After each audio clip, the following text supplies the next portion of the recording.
Let's discuss the sigma notation for independent variables now.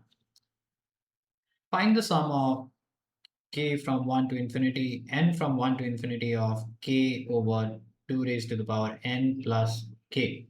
K over 2 raised to the power n plus k can also be written as k over 2 raised to the power n times 2 raised to the power k by using exponent formula.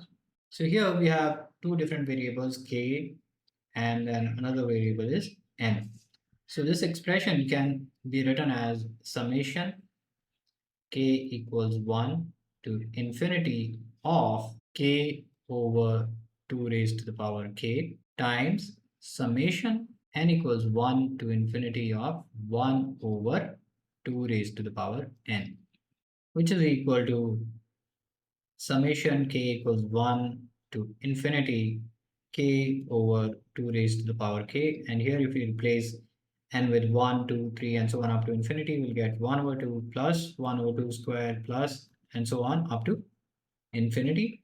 This is an infinite GP, so we can apply the formula for infinite GP. So it's summation k equals 1 to infinity k over 2 raised to the power k, and applying sum of infinite terms for GP, we get 1 over 2 divided by 1 minus 1 over 2. That's A over 1 minus R formula.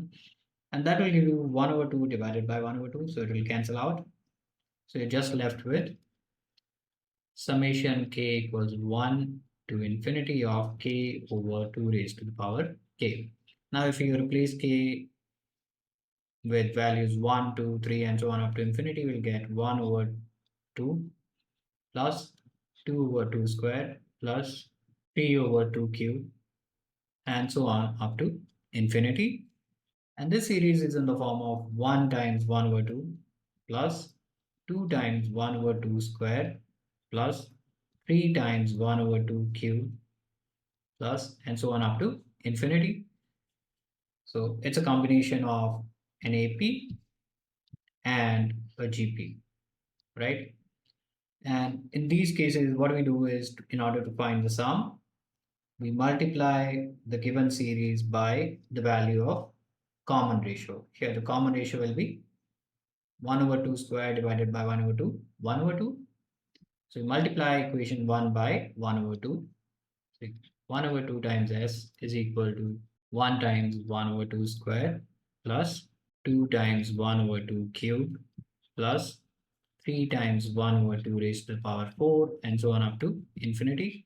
We can call this as equation 2. If we subtract equation 2 from equation 1, we will get half times the sum of the series is equal to 1 over 2 plus 1 over 2 squared plus 1 over 2 cubed and so on up to infinity.